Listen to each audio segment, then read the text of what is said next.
So we are going to start our Chrome lesson off by talking about logging into Chrome.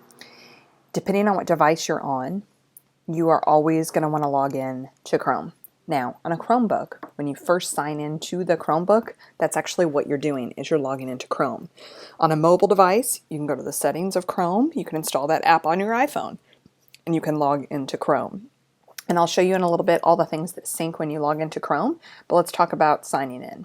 So I'm on a Chrome that is actually logged in by Lou Carter, and it is also logged in by my personal account, but it is not logged in by my school account. Now, depending on if you've used Chrome before on your computer, you may see more than one person listed up here at the top, or you may see nobody. You may just see a little person here with no name. So what I'm going to do is I'm going to actually manage and add another person, but if you've never signed in before, when you click this little button, it will actually say log into Chrome right here. So I'm going to go down to manage people. I can see these two accounts are here, and I'm going to add my school account to this Chrome. So I'm going to click add person. I don't know if there's a limit to how many people you can add, but you can have at least several accounts on Chrome. Okay, as soon as I do that, it's going to take me into a brand new Chrome window, tell me to sign in, and I'm going to put in my school email and password. Now, if you've done this before, you'll know that Chrome, especially the way we have our login set up, is going to ask you for your school email 3 total times. So I like to copy and paste it so I can put it in there just one time. And before I click yes, what I want you to notice at the top of my Chrome, everything is gray. There are no links to anything. There are no special little buttons. Everything is plain. But as soon as I get signed in, that's all going to change. You're going to get this link data button. You'll want to hit link data so that all of your stuff gets synced. And I'm going to give it just a second. And what you're going to notice as my Chrome is signing in is all my bookmarks should come back. All of my Chrome extensions should come back. All of my color schemes should come back. There's going to be quite a bit of a change here in just a second. And actually, all of these little extensions that I use are going to start popping up and start telling me to log in or to check on them, like, hey, do you want to use your Bitmoji? You got to log in to use that. So done. Other things are going to pop up. My colors just changed. So it takes just a few minutes for everything to get kind of logged into Chrome. It does not matter where you are, what planet you're on, log into Chrome and all of these things will sync. So really important that you know how to get logged into Chrome and you are able to switch between different people. Again, on a Chromebook, logging into the Chromebook is the same as what we just did. So there's no need to do anything additional once you get there. Now, the one thing I want to point out that we just did is we logged in to this entire window. We logged into Chrome, the browser. We did not log in to Google services only. When you are on any Google website and you see your picture in the top right corner, this is you being logged in to Google services. I do not have to be logged into Chrome to be logged in to Google services. So what that means is just by going to Google and clicking here and clicking login, you're going to have to do that every time you open Chrome. Whereas if you log in here at the top to the entire browser, then you are only doing that one time. Now, I can have more than one account in Google services and more than one account in Chrome. My recommendation is to put your accounts in Chrome. That way when you switch between them, your colors shift, your window changes, you can clearly tell what you are logged into. And see, in my case, these things match. My Google services and my Chrome matches because I have them separated out that way. But I could have multiple accounts listed here. I could have multiple accounts listed here. Definitely use Chrome login as much as you can versus the Google services login. Let's talk very briefly about where some of the settings are in Chrome. The thing you need to remember most about Google and most about a lot of the tools we've been talking about is look for the 3 little dots. A lot of times you see 3 little dots, you see an arrow, but 3 little dots are kind of the thing that sends you into settings. You have some settings here to be able to open a new tab, new window, go back to your history, go to bookmarks or things you've downloaded. You can see what all of this is. And then I'm going to go down to settings here and just kind of show you a brief overview of these settings. We're not going to get in depth to any of them. One of the things you'll notice if you're logged into your school account is that you'll see some things here with a little building, kind of like a little corporate office building. That's kind of what I think about it as. This setting is enforced by your administrator, meaning when you open a new tab, you get them, or a new window, you're going to get the Murray Schools homepage. You're not going to get a new, you're not going to be able to change that. We've got some of those settings set for you by default for your own good. Sometimes you can change those on your personal things, but you can't change them here. Of course, we've got a lot more settings locked down for students than we do for teachers, but you can still see that some of these are already set up. I'm going to scroll down and click on Advanced. If anybody ever tells you to clear your browsing history to see if that helps, a website load or do something like that, that is here, clear browsing history. This clears out all the data that's saved from when you go to certain websites. And if you're having trouble with Chrome running, clearing that out every now and then is a good idea. There are several settings about saving passwords and where files are downloaded and printing. I'm not going to go into any of those, but I just want you to see where all of these settings are. The one really great thing too about the Google settings is that up here at the top, which we always forget about, there is a search button. So if I want to find settings about printing, I just go up and type print, and then I get a couple different sets of settings I can go through and see if those will work. But that's pretty much all the settings there are in Chrome. There's not a ton of things that you can do or change. I do want to point out under Help and About Google Chrome is where you would check for updates. We have ours automatically updating at school, but if you are using your personal Chrome and it's not updating or something's not going right, that's where you're going to go to update your Chrome. So that's all the settings. So let's talk about bookmarks in Google Chrome. These are these items that I have listed right across here. This is my bookmarks bar. You also have other bookmarks, and then if you hit your three little dots, you can go to Bookmarks and Bookmark Manager to see all of your bookmarks together. You'll see I'm seeing these same bookmarks here that are across the top of my bookmarks. But basically, bookmarks are links to take you to certain files or certain places, way to get you there easily and quickly. The great thing about Chrome is that if you sign into any device using Chrome, then all of your bookmarks will still be there. Really phenomenal. I don't remember any of the websites that I have to use for testing ever because there's so many different ones, but I have a little folder and there they all are, and I can just find them no matter what device I'm on. I can log into a Chromebook and pull them right up. Now, let's talk about creating a bookmark.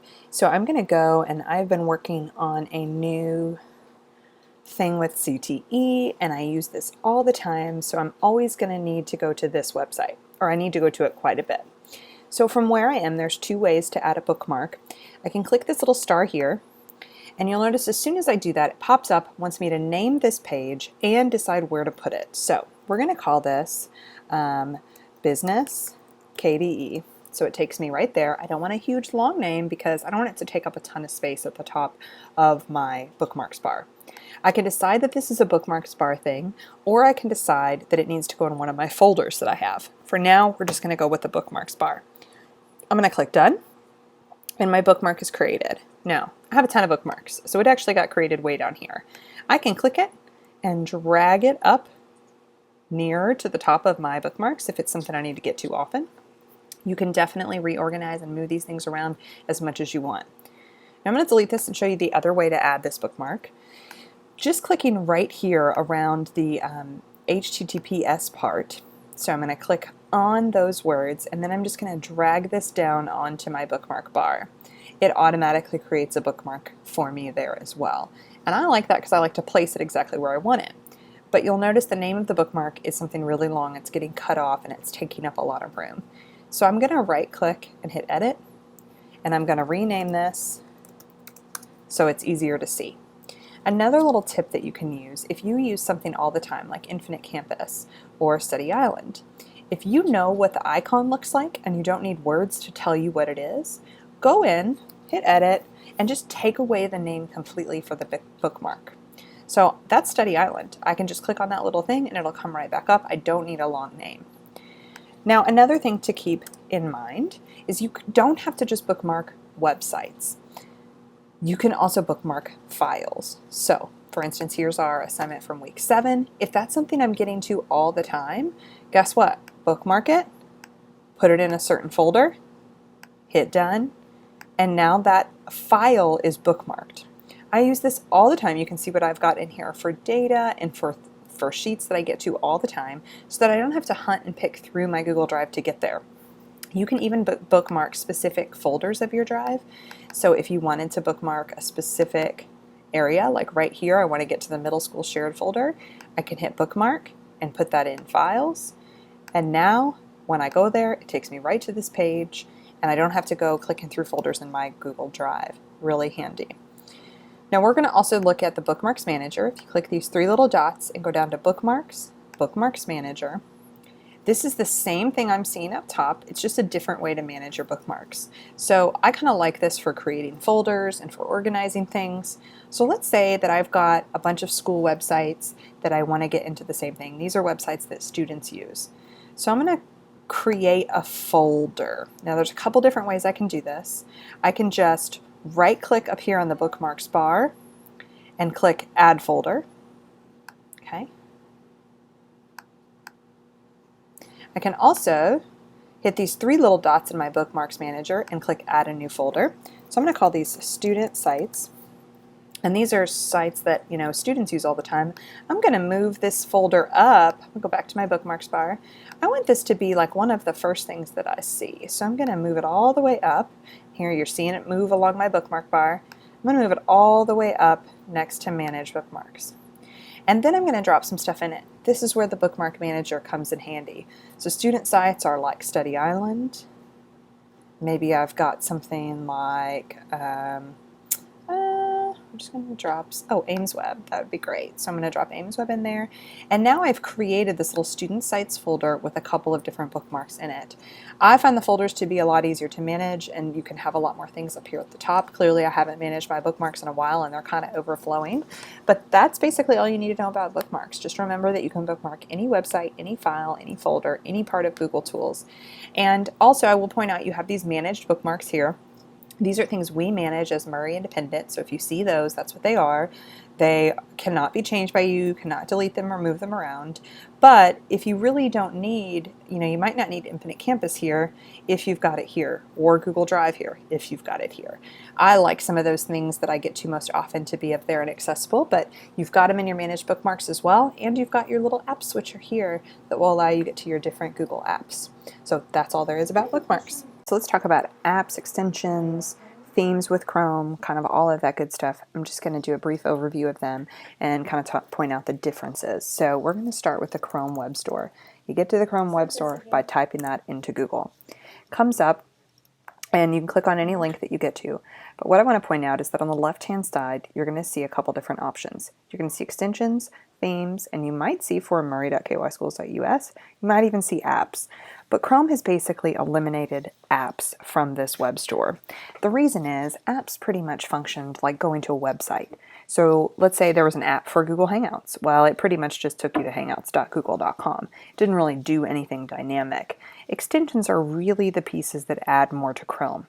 Now themes, you've seen my little colored theme here. Themes are different colored themes that you can add to your Chrome. You just click on any one of them that you like. You click Add to Chrome, and then it will add that theme to your Google Chrome. You'll notice here in a second that all my colors will change and all of that stuff will shift. And when I open a new tab, I'm going to see that theme. So pretty simple there. Now, extensions are things that extend Chrome. That's how you can think of them. I have several extensions up here to the right. There are quite a few you can search through. You can look through them by categories. So maybe there are things to help you with productivity.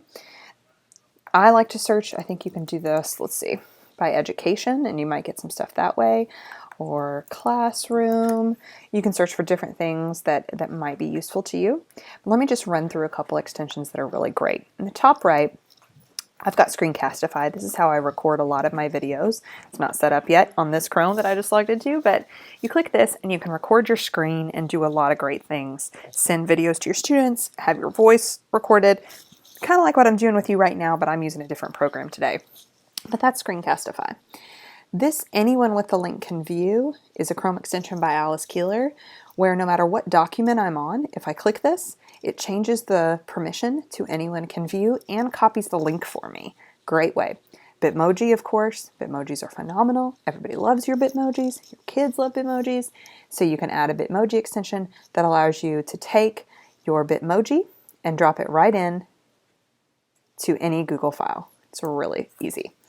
Bitly makes links short. So if I want to send somebody this big long link to my Google slide presentation, if I click this bit.ly thing and I'm signed in, I can make a little tiny short link that says bit.ly / whatever I want it to be. And there are more and more and more. There are tons of Chrome extensions and they do things to your Chrome. Now, one thing to be aware of is not to add too many extensions at once, because I have had extensions that are not very good. These are extensions created by people who are trying to maliciously attack your computer, or they just don't know what they're doing and they did something that messed up your Chrome. So add one at a time, use it, try it out, and then if for some reason it does something weird to your Chrome, you can always right-click it, and then you can remove it from Chrome and get rid of it. So there are times when that Chrome extension can mess up the functions of your Chrome. I also want to show you, if you click your three little dots and you go down to more tools and extensions, these are all the extensions that you have installed. You can delete things or enable and disable them as you need to. The more extensions that you have, the longer it takes for your Chrome to load and the more memory and space your computer is using.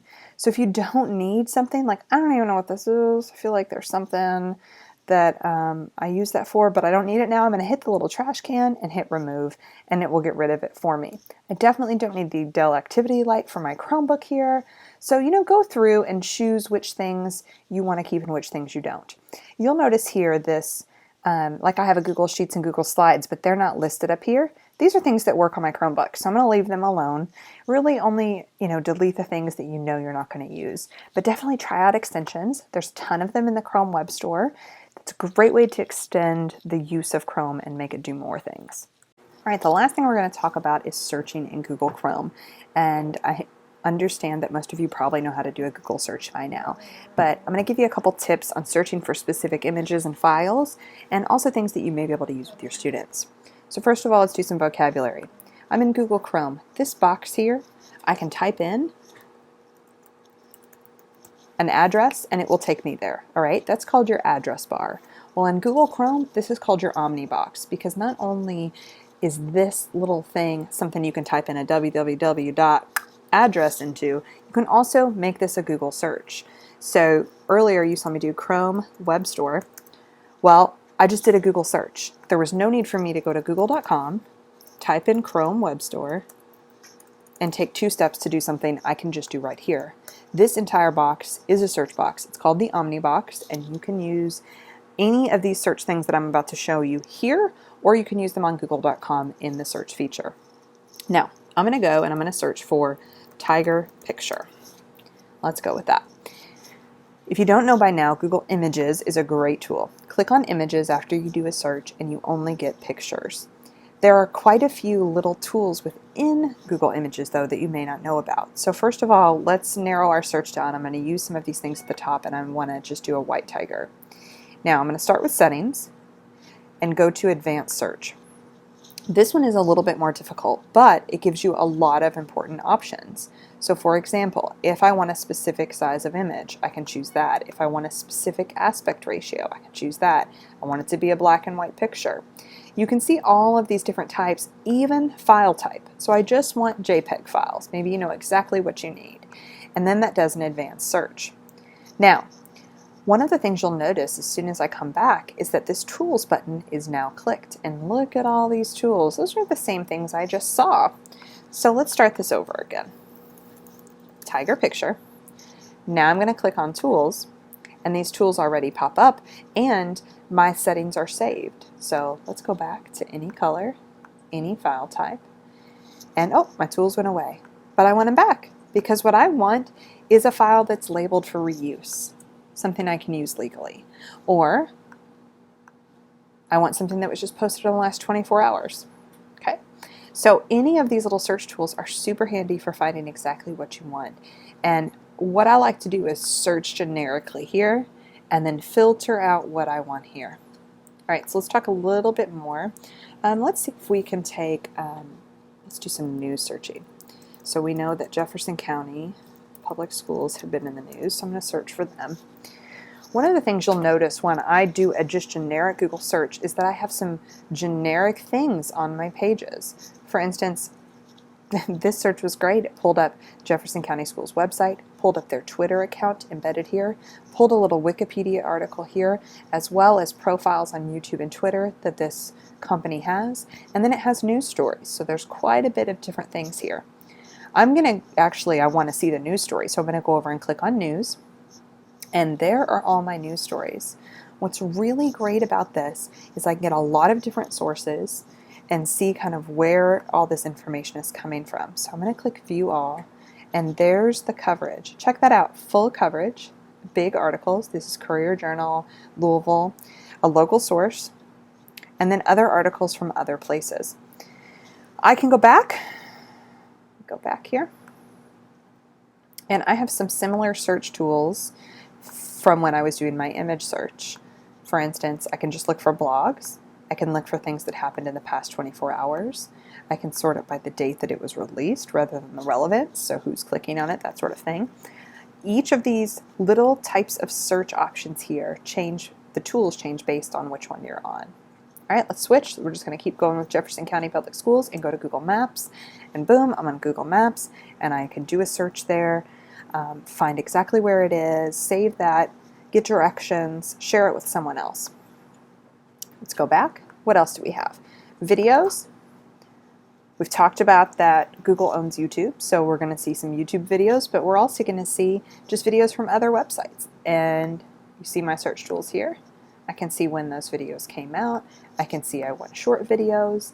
All of those are great ways to find things for your classroom as well. What I do like about this is that it intermixes things from YouTube and other sites. So if you're looking for something that came from a news site, something recent for your students, you can find it here. All right, so you also have other tools here. You see flights. Maybe I want to fly from a certain place. You see these different kind of searches that we have. And we are on our school account, so you're only going to see some things here. When I switch to my personal one, you might see some different options. My favorite of which is shopping, which allows you to search for a specific thing that you want to buy and the prices and all that good stuff. But that's not on our school account. And I also want to point out another search option, which is Google Scholar. So we've done all of our searching. And let's go to Google Scholar. Okay. So it's scholar.google.com. It's an actual different search engine. What this is something that's going to pull peer-reviewed articles from different websites that you can use for research. So some of these, let's see if we can pull up. Some of them we're going to be able to pull up, some of them we're not. Some of them we're going to need, we need a subscription to actually see this, but maybe I just need that front page and I can use that citation.